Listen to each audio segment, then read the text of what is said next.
Today on the podcast, I'm excited to have Amanda and Tim from Pennsylvania. It's good to have you guys, fellow Pennsylvanians. Yes, thank you for having us. Absolutely. So you were telling me, Amanda, that we met recently at a conference in Pennsylvania called She Is. Yes, she is in Indiana, PA. That was my second year going. The previous year, I went and saw some speakers, but you spoke at this conference this year. Well, I'm so glad we got to meet and now we get to connect and do this couples therapy together. I mean, you probably didn't know what you were getting yourself into when you met me back in October, huh? No, I didn't think that this was going to be part of it. Well, I'm so glad it worked out. Okay, so tell me a little bit about you guys as a couple. Tim, why don't you tell us a little bit about you as a couple? How long have you been married? Do you have children? Just give us a quick summary of who you guys are. Yes, we've been married for 10 years, been together for 12. We have two children, 6 and 8-year-old, and we did just find out that there's another on the way. So that was a big Christmas surprise. Oh my I goodness. know. Yeah, we're expecting end of August 2024. Wow, and that was an unexpected surprise. Unexpected Unexpected. surprise, but just really one of God's blessings because we suffered a miscarriage back in September of 2022. So yes, definitely a great surprise. That's so exciting. Our fourth was our unexpected surprise, and he just turned 3 yesterday.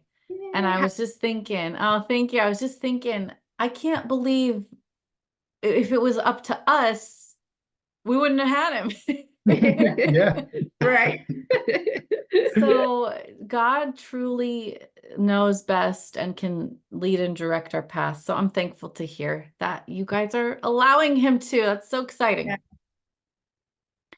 Okay, so talk me through why such a happy looking couple. Your picture, I see your beautiful family photo in the background with a bunch of dogs. Well, we had to put them down. Yeah, they have passed since then, but it's not sold currently. But you're a animal family. Yeah. Yes. Okay. And you've got beautiful children, and tell me, from the outside in, all of us kind of look at each other's marriages and we're like, well, look at their life and look at their beautiful Christmas card and their family and everyone's smiling. But we all know the truth that behind the scenes, marriage is hard.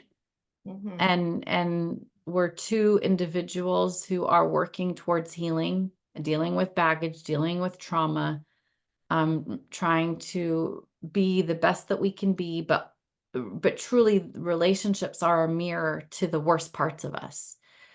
So what is it that brought you into couples therapy? Want me to start? You can start, yeah. All right. Well, about 2 summers ago, I would say just there's been some emotional infidelity that may have gone too far on 4 separate occasions. Because of that, I have really bad trust issues now. That person now that's constantly looking over, seeing what she's doing on the phone, there's just a lack of trust on my end with her now, and that's something that I just really need to heal upon, to especially now with the child coming into with a new baby coming in. We want this to be as healthy as possible now, and it's just something that I really need to work on. And I think I forgive her, but there's still that hurt that's there. So that's kind of dealing with that process. Yeah. So it's been over 2 years. Yeah, actually, it probably started back in 2015,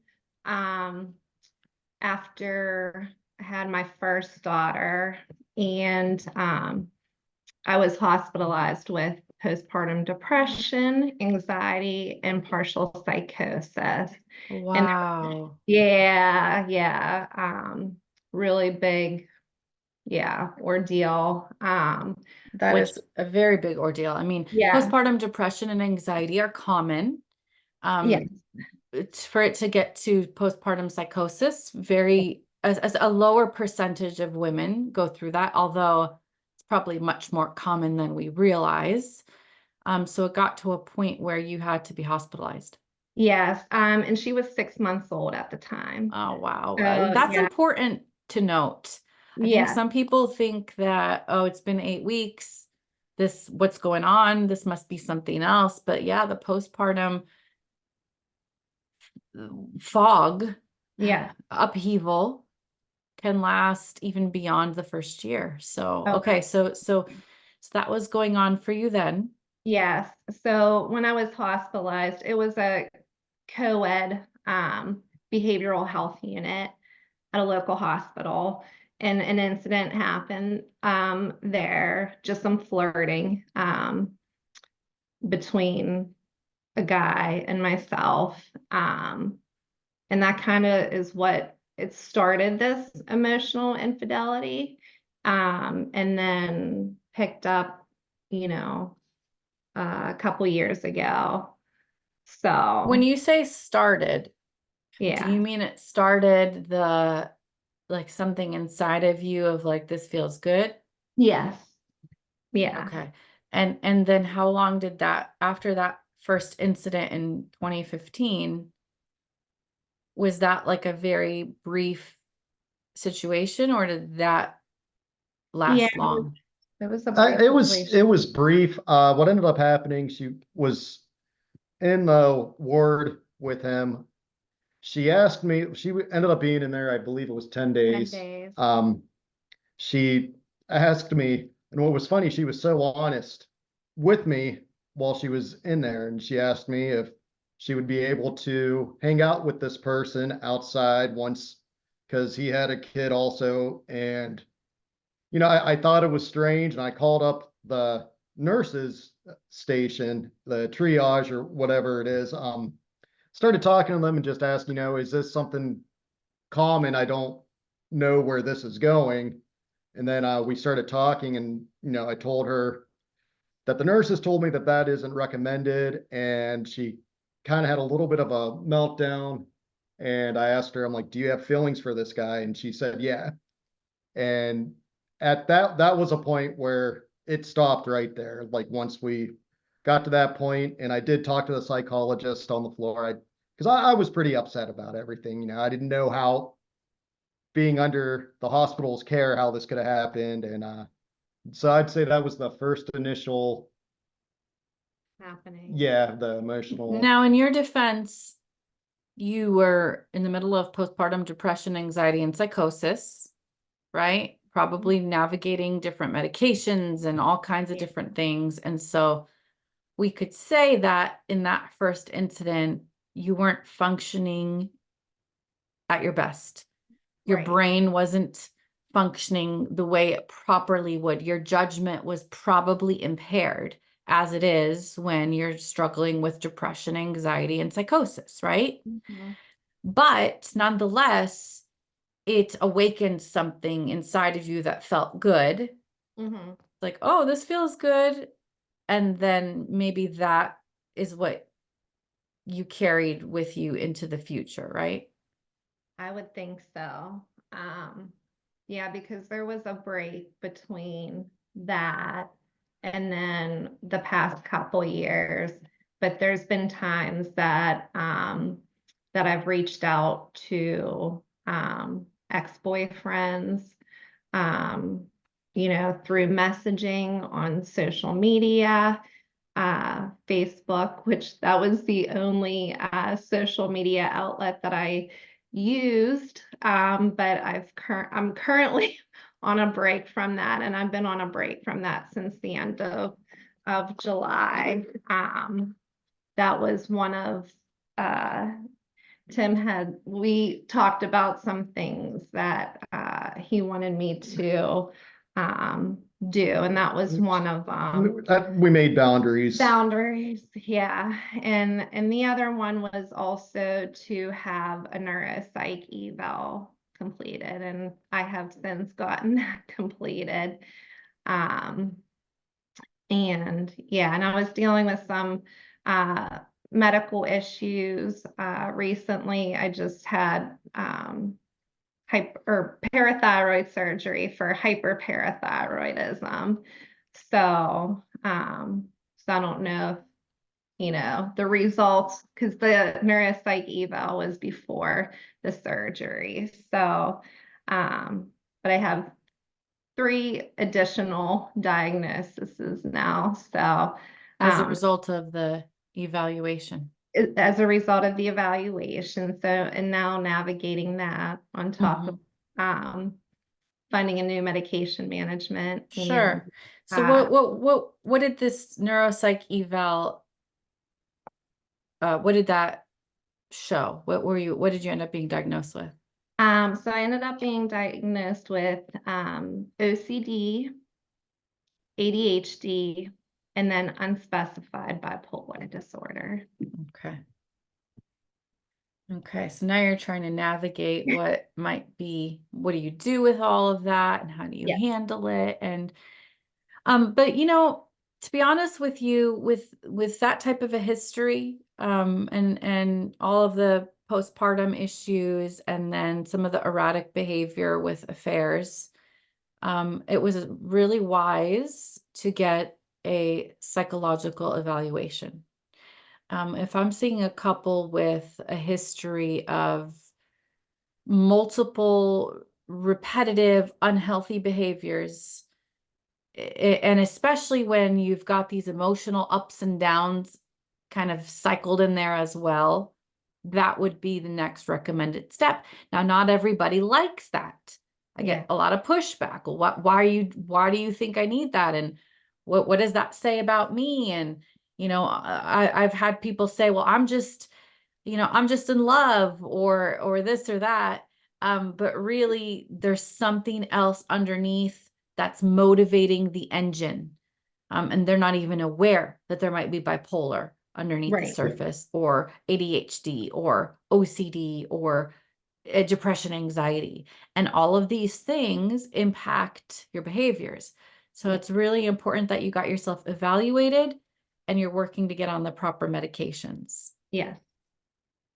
So you guys already took some big steps in the right direction. Yes. But so what I'm hearing is 2015 was kind of the first incident.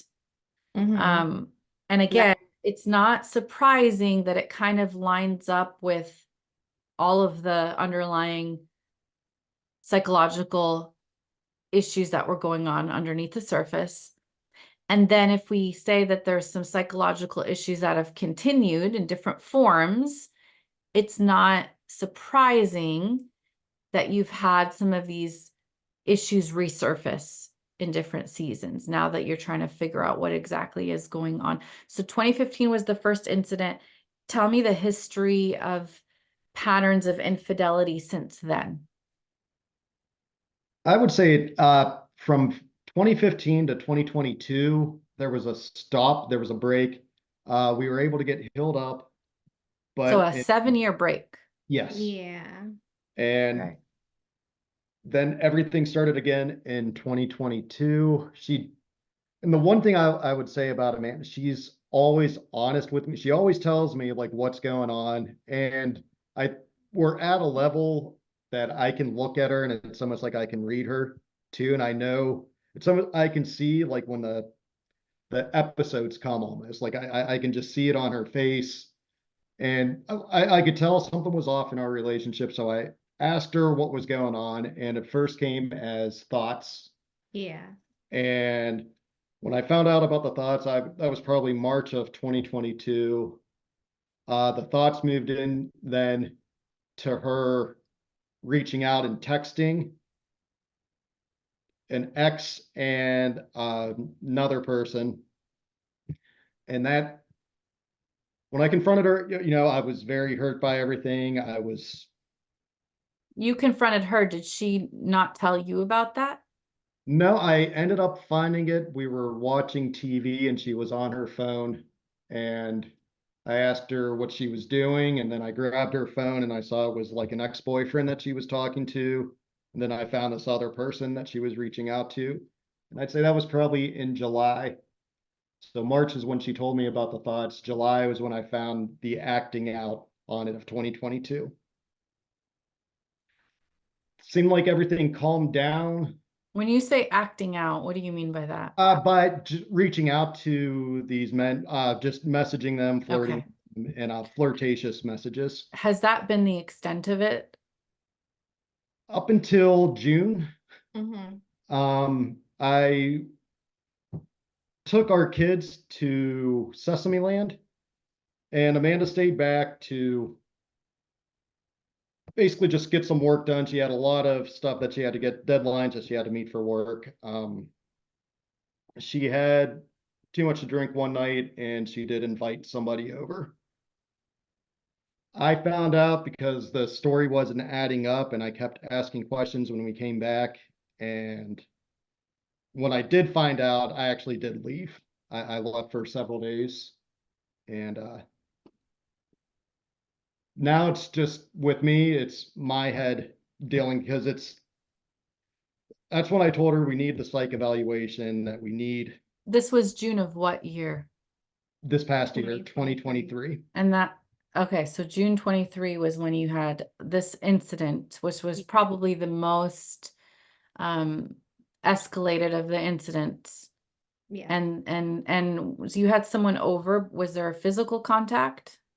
It almost turned physical, but nothing. Almost, Almost. but did not. Okay. Did not. And then you have the psych eval after that as part Yeah, of your. I had that in October of 23. Yeah. Okay. Okay. So now you're basically at a point where you've figured out what's going on underneath the surface. And you're coming up with a plan of how to move forward and maintain these boundaries. Boundaries are important, internal boundaries, external boundaries, but boundaries alone are not enough. You can set up all the boundaries in the world, but if you're not pursuing internal healing, you can find ways around the boundaries, right? Boundaries are helpful, external boundaries, while you're doing the internal work. Boundaries are like the scaffolding that hold the building up while we're doing the repairs, so that when we're done doing the repairs, we don't actually need those boundaries because we're where we need to be internally. But for now, you cannot function without boundaries in collaboration with the work that you're doing on yourself and on your marriage.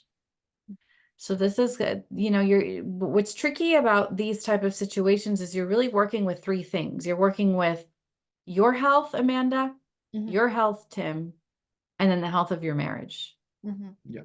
So tell me what you have done so far. What are you guys doing to figure this out? So I currently am in therapy with a therapist that I've had probably, I think, since 2019, same therapist for individual therapy. And Okay. then we have tried couples counseling. I don't know for how long. How long was that? It was about 2 years. 2 years? Yeah, the couples counseling started in 2022, right when I started noticing everything happening with her. I did put a stop to couples counseling this past July, though, just because in my mind, and I know this probably isn't right to think, but in my mind, everything went south once we started couples counseling. It seemed like, and that's when I felt that she needed more work on herself first, because the couples counseling wasn't, if we weren't both in it 100%, it wasn't going to help us. So when was couples counseling? That was, I'd say, May? May of 2022 to what, about July. July of 2023. And in June is when things went south. Yeah, but like there would be some points where we were like, okay, with couple, like we were doing fine, or wouldn't share like as much. I guess I held a lot in. It was secretive, but then our couple, I gave him permission to, but our couples counselor ended up becoming his individual therapist. And I think that's, like I said, yeah, that's fine. But then I got kind of like, well, I felt like, he was on his side with things and just kind of would get through the session and then be done. So, So right now you're doing individual and yeah, then, and I, Tim, and you're not doing couples currently. And how about you, Tim? Are you doing individual? I am doing individual right now, just to try to control my emotions. We did do couples with one of your counselors though, and that was an amazing experience. We did that about a month ago. Good. Is that kind of the newest thing? Yes. yeah, And is that something you're planning on continuing? yeah. Yes. Good, because you do need to have that in place while you're doing some of the individual work. And I think it's good. Some people can handle having the same person who kind of knows everybody's situation for individual and couples, but in other cases, when it's only one of you, it can cause that feeling of, feeling like they're not on your side or they don't understand your perspective. And so if that does happen, it's important to do exactly what you did, which is decide to find somebody who's an objective third party to meet with you, and ideally somebody who has a person of faith that can help guide you in that process as well. Tim, you talked about controlling your emotions. What do you mean by that? I've always been one, I bury my emotions down. And what's bad is since I do that, when I reach that breaking point, everything just boils over, and it could be something so small that makes me boil over. So that's one of the things I've been trying to do, and I've been trying to talk to her more just about how I'm feeling and how these situations are making me feel, just so I don't reach that boiling point anymore. And Yeah. it's a lot of it. I mean, I'm very confused by a lot of the stuff that's happening. I don't understand when it comes to these psychological sicknesses. I don't know if you'd call it sickness, like mental health. Yeah. I'm not used to it. Like in my mind, I'm kind of black and white saying, well, if you love me, you wouldn't be doing this. And I know that's not the right thing to say, but it does. I mean, it does make you feel like that. And it does make you feel pretty low on the scale. I mean, during some of these episodes, some pretty hurtful things were said, and it's just having to heal on top of all of that. Yeah. So, It is hard. It's a hard journey. And, when it comes to mental illness, there's literally part of your brain that's functioning differently than part of her brain is functioning differently than part of your brain. With even something as basic as ADHD, her frontal lobe is not working in the same way yours is working. It's not as stimulated, it's not as active and alert. And that's the part of your brain that says, hey, don't do that. Think ahead. Think of the consequences. Think of the future. Don't live out of what you feel in this current moment. And when that part of your brain is dulled, it's very hard to function in the same way as somebody who has that part of their brain active. Just like you cannot control your insulin levels if you have diabetes, right? You can't will yourself to have that blood sugar control. But what you can do is be vigilant with your therapy, your treatment, and your medication. That's what you can do. You might not be able to control your frontal lobe activity. Actually, there are some things you can do functionally, Dr. Amen has incredible resources about what you can do functionally to help turn on your brain, and from different supplements and different diets. But ultimately, when you're on medication, it is up to you to take your medication and attend your treatment and therapy diligently. That is what is on you. That is what you can own, Amanda. Yeah. And so setting boundaries with regards to what are our expectations here in this relationship? How are we going to keep it safe? What are the things we need to do? What do we need to check in on a regular basis and talk through? What boundaries have you set to date? Like, what does it look like? What does your everyday life to date look like to keep your relationship safe? One of the biggest ones was no social media. For 'Cause Amanda or for both of you? for both of us. Okay. No social I've been off media. of Facebook for several years, and that is something that she did for me over the summer. Yeah. And that So was, that's a recent boundary as of this year. yes. And that was hard because it was almost like withdrawal, symptoms, like an addiction and withdrawal, like I can compare it to the medication that I take for my anxiety and depression. That like if I don't take it within 24 hours, I start to get those withdrawal symptoms and it was very irritable once I had to do it because it's letting go, it's surrendering. But yeah, that's probably the biggest. Okay. What else? The evaluation The came out of that. evaluation, yes. I mean, currently not drinking. Yeah, But tell me a little bit about the alcohol piece and how that kind of falls into this equation. the alcohol piece. Well,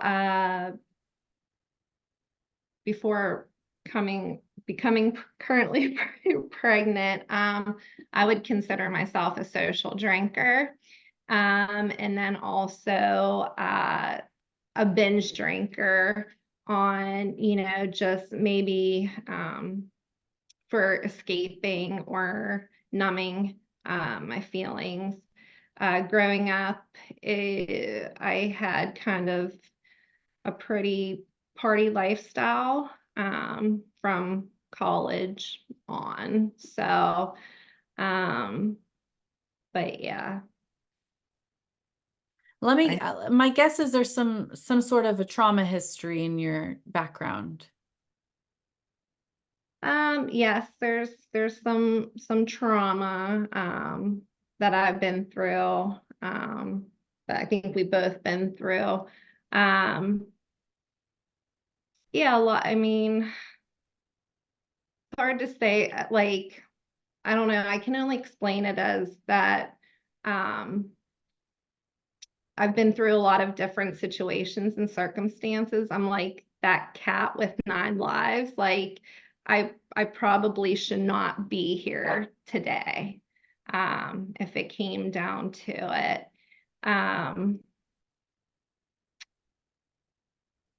trying to think. I've had, I guess, and I did want to say that like prior to meeting Tim, like Tim was like my first like monogamous relationship. Before him, it was kind of like I did whatever I wanted to do. I've had on and off relationships, and not too many long-term relationships. So yeah. Yeah. Mm. Well, I'll tell you what, I think you guys are definitely on the right track as far as setting boundaries and changing your lifestyle. I think that the alcohol piece is, it's almost a gift that you're pregnant right now, because it gives you the opportunity to really assess what role did alcohol have in my life and why.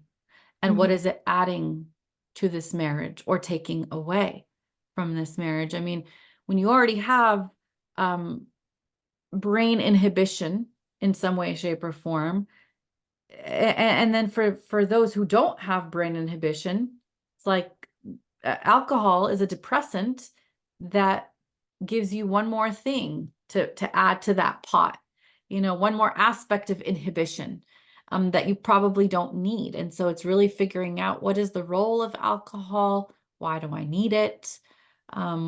What is going on here? What am I numbing with it?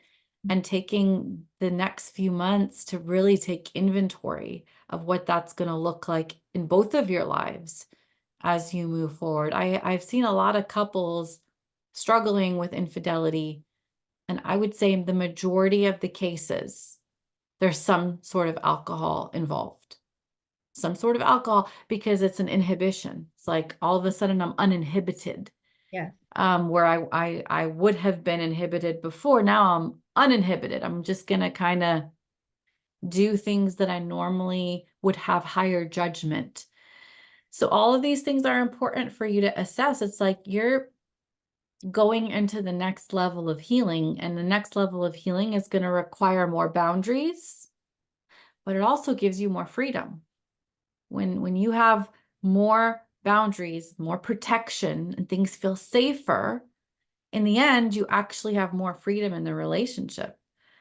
So you guys are kind of on the cusp of something here. It's just a matter of continuing to pursue specifically individual healing and then healing as a couple, which sounds like the path that you're taking right now. For sure. Yeah. Tim, what's something you're afraid of right now? Like, what are you worried about? Honestly, that these thoughts would come back and they would be acted on again.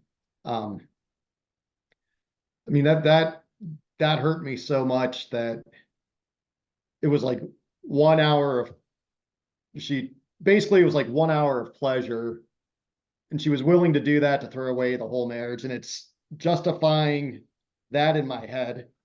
And I think that's just what I'm scared of, like that. I ask her a lot. I'm like, do you actually want to be with me? Do you love me? Is this what you want? And that is my deep fear, that she doesn't want to be with me. And what does she answer when you ask that question? She does say that she does love me, and she does reassure me that she does care about me. But your fear is that it's going to happen again. Yes, just because there's a pattern. Yeah. Yeah. The good news is you're doing things differently. I would say for the first time, you're doing things differently in the sense of you set boundaries that you've never set before.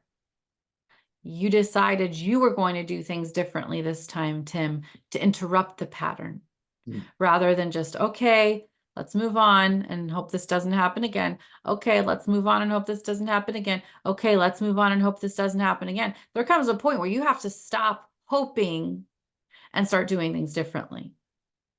Yeah. And this time around, the difference was, hey, if we're going to make this work, we need 1, you be off social media.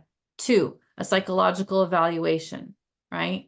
3, I would have added no alcohol in the equation. 4, weekly therapy. 5, regular marriage counseling. These are the things that I expect. For us to do things differently, we have to do things differently. And that's what you have going for you this time. You're doing things differently. And Amanda, you're willing to do things differently. And I think that's a really big deal, because that's the only way you're going to change. You can't keep doing the same things in the same way. It's like there has to be a time when it gets interrupted and you decide, okay, we've got to start doing it differently. You're working with a new counselor for you as a couple. You got your psych eval, and now you have a diagnosis. You're getting new medication that you've probably never been on before, and just starting to really get to the roots of what's going on. And that's how you do things differently. And That fear that you have is normal. It's normal. We can't make that go away. You can't really control that because that's your body telling you, danger, danger, be careful, be careful. But what you do with that fear matters. When you feel afraid, do you run? Do you withdraw? Do you shut down? Do you put your walls up? Or do you come to her and say, hey, I'm struggling. I need you. I need affirmation. I need to know that you're in this. Because you can either use that fear to run or you can use that fear to connect. And I think it's important that the two of you make it a priority in your week to connect. What is your positive quality connection and intimacy time look like right now in this season of marriage? You're laughing, so it makes me wonder. I'll let you answer this one. No, I think he's laughing because you've been sleeping in the other room. He's been sleeping in the spare room because I've been going to bed at 9 o'clock, so I can get my full 8 hours of sleep. And Which is not a bad thing. Let me pause you right there. You're taking care of your mental health yes, by yeah, getting the sleep that you need. yes, Okay. yeah, But part of that has caused an issue because it's like he's sleeping in a different room so that you can get your sleep. yes. And he's a night owl. So he likes to go to bed at a later time, and it was causing me to wake up and get disrupted sleep. But no, like the things that we've tried, and it's just that we're not like we'll do it, but then we don't follow, like we're not consistent in the follow through. So we love Dave and Ann Wilson, which they taught us, to pray daily as a couple, date weekly, and then like a yearly trip, retreat, as a couple. So we were doing the pray daily, but then that started to fade. And no, he's really improved with communicating with me. And even I'm sorry. Never apologize for tears. They are always welcome. Yes. So it really warms my heart. The fact that, like, if we're struggling, like he's like, all right, let's stop and pray. And he'll take my hands and he'll pray over the situation. And that's huge. And I don't think I've ever communicated that to him. Because I do realize that he should have left me like a long time ago. I think if it was anybody else, they would have been gone by now. But he's shown his forgiveness towards me, his grace and mercy. But yeah, sorry. But yeah, That's beautiful. And it's so important to remember, you said that you don't share that with him. It's important to share that with him. Yeah. Yeah. He needs to hear it. You're welcome. And I want you guys to get good at doing more of that. It's easy to point out everything, especially in this situation. It is easy to point out everything you want to change and tweak and what needs to be fixed. There's a lot that needs to be fixed and altered and changed. But what's good? What is good? What are the good seeds here that you want to keep watering, that you see in one another, that makes this worth fighting for? And there's a lot of good seeds here. Yes. You're uprooting the weeds, but at the same time, you want to nourish the good seeds that God has given you. And so right now I'm hearing that intimacy and connection is very minimal. We got to work on that. We can't just have these external boundaries and barriers, especially with an emotional infidelity. All forms of infidelity are a disconnect with either God, self, or others. All forms of addiction, whether it's an emotional addiction, whether it's a sexual addiction, whether it's pornography, whether it's whatever, it's fueled by feeling a disconnect with God, self, or others. So those are the three areas we want to adjust. We want to make sure that you are both connecting with God as individuals and as a couple. We want to make sure that you're connecting with self, having a positive view of self, of who you are, of your identity in Christ, of what God has called you to do, of not believing trauma beliefs from your past, but holding on to God's truth. And that there is so much work. I said it so quickly, but that's a whole work in and of itself of Yeah. dealing with the things from the past and making sure that you're being as healthy as you can be today for yourself. And then healthy connection with one another. You can have all the boundaries in the world, but if you don't have that healthy connection with one another, the boundaries are just for show. So what does it look like for both of you to be intentional? I love the idea of praying every day. I love it. I just don't know that it's practical. I mean, we got 4 kids and it's like sometimes by the time they all get to bed, it's like, good Lord, nobody talk to me. Like I have Yes. nothing left. So practically speaking, one thing that I suggest is a weekly meeting, once a week. You can do once a week where you check in and you talk through what you're doing, how you're feeling, what you're struggling with. And specifically in this case, the person who has battled infidelity, the person who has went outside of the boundary should be the one to start the meeting by talking about how you're doing in that specific area. This is what I have going on this week.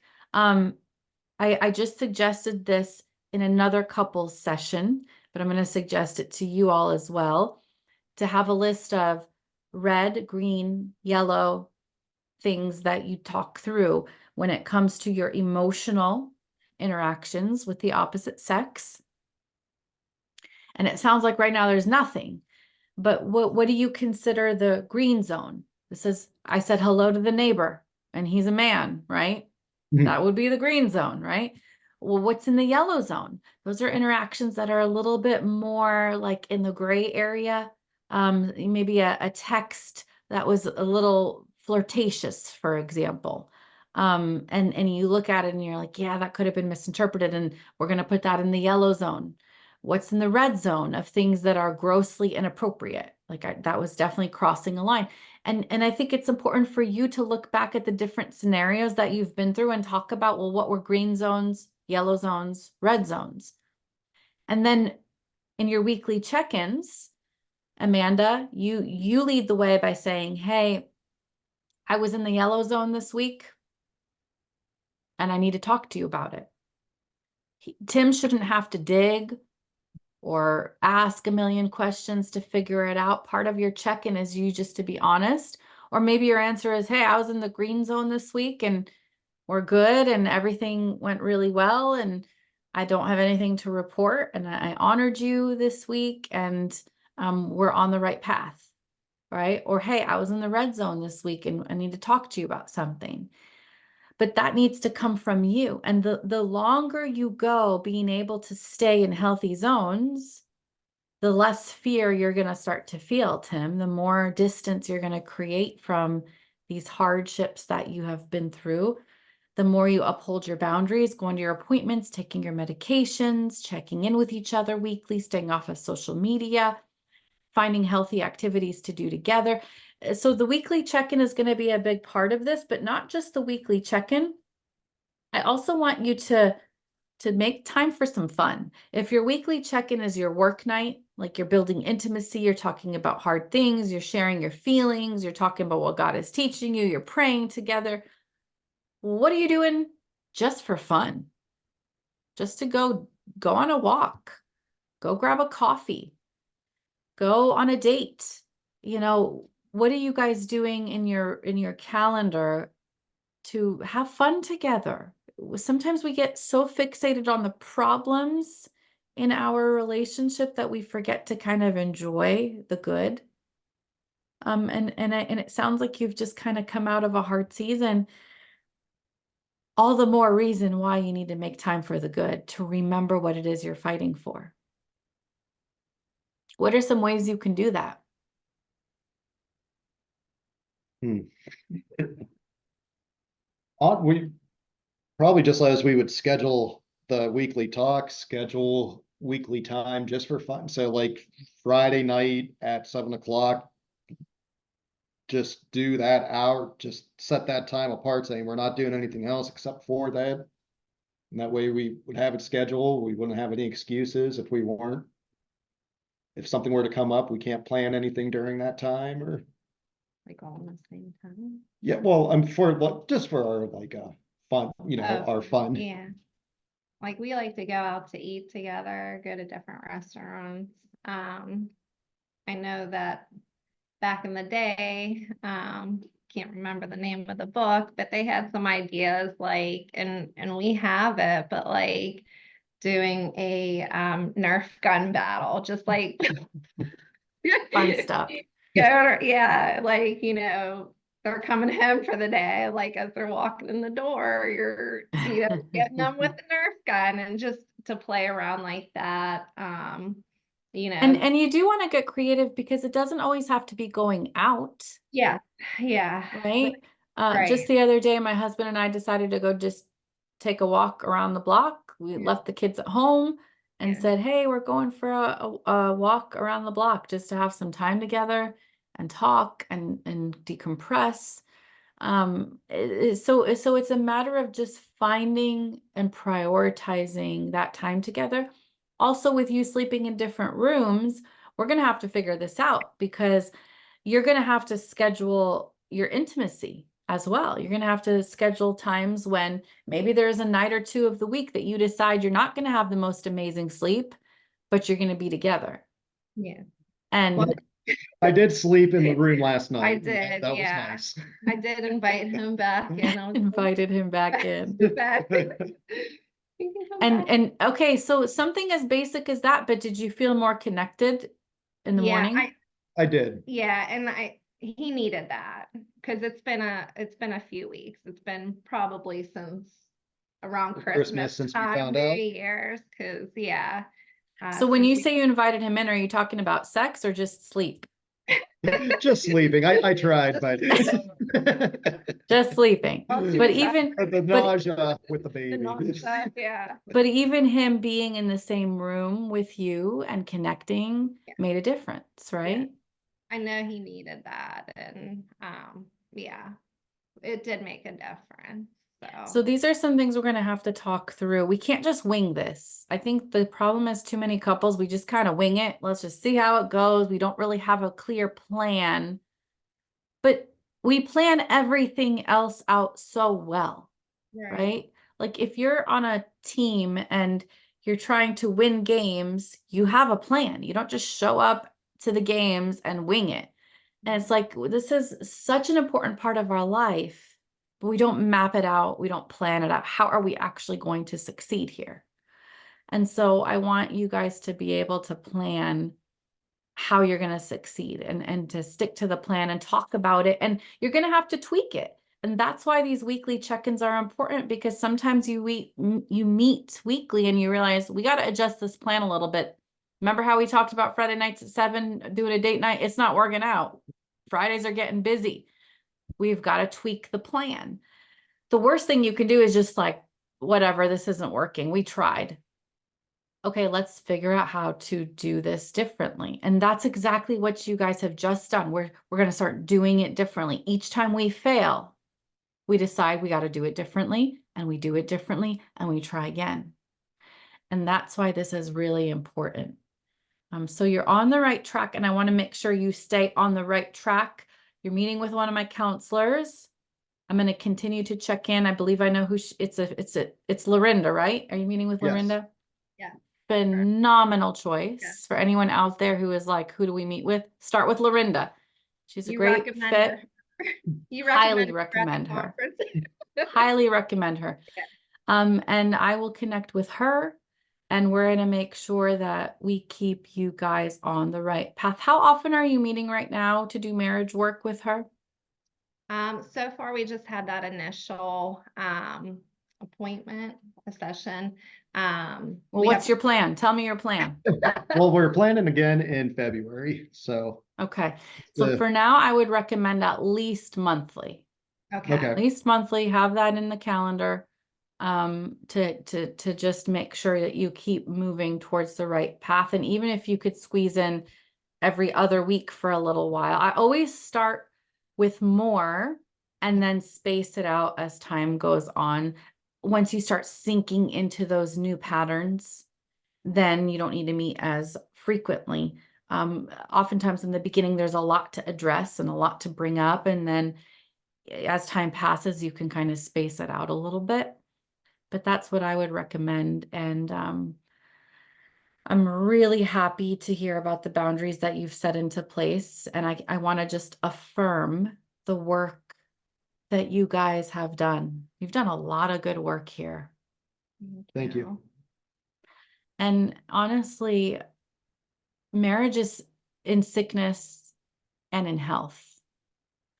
And as hard as it can be to struggle with mental illness, you know what? Physical illness can be just as hard and can affect you in so many different ways. But nothing is too hard for God to help you overcome. There is no wall that is too high that He can't help you scale, whether it's mental illness, physical illness, or anything in between. And you guys are living proof of what it looks like to keep going in the face of really hard things. I know of plenty of couples who have navigated some of these same diagnoses, had some really dark times, but got through them and are on the other side of health and healing and consistency. That doesn't mean you're never going to have setbacks, but then you would readdress. Okay, what's the plan? How do we do this differently? How do we do this better? And you just keep getting higher and higher and higher on your journey of healing. So that's what I'm praying for the two of you. You know where to find me if you need me. And we're just going to keep checking in and making sure you stay on the right path. Sounds good.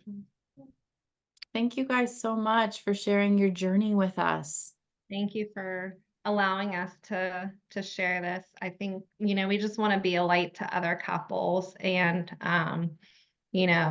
just that we all individually have our own story, but then also as couples, marriages, and yeah. So just to be a light to others that, If our story could help somebody out there, Yeah. that's what we want. that's what we want. Absolutely, it can. And I think it can just remind people that there are things going on underneath the surface sometimes that we need to address. And that just because you're a Christian doesn't mean you're not going to have mental health struggles. Right. I've had postpartum depression and anxiety. I know what it feels like. You can know every verse in the Bible and still get hit with these crazy chemical and hormonal changes that are outside of your control. Yeah. But what is in your control is choosing to tackle it with the right treatment, choosing to get help. Yeah. And that's what you guys are doing right now. And so I know that this is going to make a lot of people realize, you know what, maybe I have more going on underneath the surface than I realized. Maybe I need to get a psychological evaluation. Maybe I need to set a boundary for my spouse that they need to get a psychological evaluation. We have to do things differently if we want to heal, if we want a different outcome. So I think I thank you for modeling that. And I look forward to seeing what God's going to do in your marriage and through each of you as individuals as well. Thank Thank you, you. Deborah. Thanks for joining me. You all take care. You You too. too. Bye-bye. Bye.